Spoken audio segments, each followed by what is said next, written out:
Yang kedua, yang kedua Bu ya, kalau ada orang pekerjaannya itu masih campur sama yang haram Bu ya. Masih campur dengan yang haram, enggak 100% haram tapi masih campur Bu ya.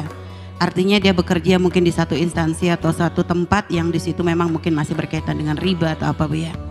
Akan tetapi dia sadar Bu ya bahwa dia harus hijrah tapi masih belum bisa dikarenakan orang tuanya itu misalnya sedang sakit dan butuh pengobatan, sedangkan dia yang harus membantu pengobatan orang tuanya Bu ya. Satu sisi juga dia punya anak masih sekolah, tapi berpikir juga kalau dia memberikan pengobatan untuk orang tuanya dengan rezeki seperti itu, artinya apakah bisa jadi obat, dan juga kalau untuk sekolah anak apakah bisa jadi ilmu manfaat. Tapi satu sisi untuk melepas di saat ini itu belum mungkin karena belum punya gambaran pekerjaan berikutnya Bu ya. Nah seperti itu, apakah cukup dengan dia menangis, menyesali lalu nanti menjadi, tapi dia pun berupaya untuk sampai mendapatkan pekerjaan lain, atau udah langsung putus saja dah tawakal gitu Bu ya. Seperti apa Bu ya? Syukran, terima kasih. Baik ya, dia punya hajat di rumahnya. Jangankan ada yang halal, ada yang haram. Jika haram semuanya pun, maka harus. Kalau ada yang halal dan haram kan masih lumayan, tinggal ditinggalkan haramnya, ambil halalnya. Kemudian keinginan untuk merawat anak, menyekolahkan anaknya dan sebagainya, untuk merawat ibundanya. Yang menyembuhkan siapa? Allah. Lah kalau memang kita rindu minta kepada Allah, mintalah dengan cara yang benar. Wah, dia mengobati dengan cara yang haram. Apakah dia bebas daripada dosa? Ya enggak. Kemudian nyekolahkan anaknya. Saya lagi nyekolah anak saya, kalau hijrah berantakan anak saya. Hijrah apa yang Anda maksud? Anda hijrah dari alam dunia ke alam kubur mati? Tidak. Hanya pindah pekerjaan saja, cuman gajinya lebih kecil, hajinya lebih kecil. Oke. Kalau gaji lebih kecil memangnya ya sekolah anaknya dipindah, jangan sekolah mahal lagi. Maka tadi kami simpulkan, yang menjadikan kita rusak ngambil yang haram tuh tamak tadi. Pengen yang mobil begini, sekolah anak harus kelas mahal. Banyak orang-orang besar sekolahnya di kampungnya nggak pakai sepatu itu. Orang-orang hebat tuh banyak, ketanya banyak orang-orang besar sejarah sekolahnya adalah yang waktu sekolah itu bukunya kurang, yang sepatunya ditaruh di ketiak karena takut rusak itu setiap hari Senin upacara. Orang besar itu. Sekolah-sekolah di kampung yang gentengnya jadi orang besar, nggak harus sekolah gede.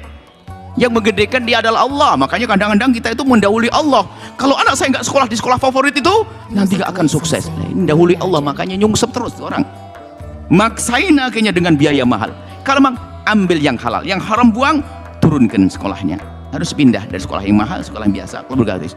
Ibunda dari VIP menjadi biasa. Yang penting pengabdianku maksimal. Ini duit yang aku miliki. Kalau biasanya sehari 1 juta, saya akan cari sehari yang 200.000. Yang penting aku maksimal. Allah beri kesembuhan kok nanti pada akhirnya. Yang menyembuhkan adalah Allah. Kita berbuat baik karena Allah. Urusan halal haram harus serius ini. Jangan dikasih celah sedikit. Enggak apa-apa sedikit, enggak. Oh, ini hadis yang awal-awal halal, innal halal bayyinun haram bayyinun, jelas. Orang kalau sudah mulai remang-remang begitu nanti masuk kegelapan enggak sadar ya. Jadi Anda yakin cara makannya dirubah. Selama ini mungkin menu ayamnya seminggu 3 kali jadi sekali deh, lumayan. Sayurnya 5 ikat sayur ganti 3 ikat, enggak kerasa itu suami hanya nyari aja sayurnya kalau ada gitu aja, enggak ribut. Kopi, ya sudah gelasnya biasanya 3 sendok gula jadi 2 sendok berkurang sudah. Kita pandai-pandai mengatur. Yang penting tidak tamak. Yang menjadi repot adalah kasus tamak tadi. Tamak itu adalah rakus, kemudian pengen disanjung manusia. Waduh. Kalau memang Anda punya duit hanya 1 juta untuk mengobati ibunda Anda 1 juta, itu sama dengan orang yang punya 1 triliun untuk biaya ibunya 1 triliun. Mungkin Anda terkagum-kagum, ini seorang anak yang mengobati ibunya habis 1 triliun. 1 triliun, ajib. Sama dengan si ibu yang hanya punya duit 1 juta, habis untuk mengobati ibunya 1 juta. Sama pangkatnya di surga nanti. Gitu loh. Bahkan 1 triliun itu masih di bawahnya ibu ini, karena dia punya 5 triliun. Hanya 1/5, ibu ini 1 juta, 100% hartanya diberikan. Yang penting di hadapan Allah, Bu, Pak. Bu. Ibu yang bertanya. Masya Allah ya.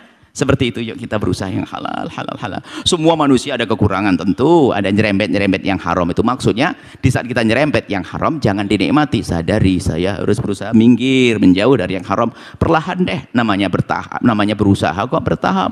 Yang jelas harus kita sadar, halal itu penting. Selesai. Wallahu a'lam bishawab. Baik, Masya Allah, syukran jazilan Bu ya. Setelah Anda menyaksikan video ini, jangan lupa berselawat kepada baginda Nabi Muhammad sallallahu alaihi wa alihi wa sahbihi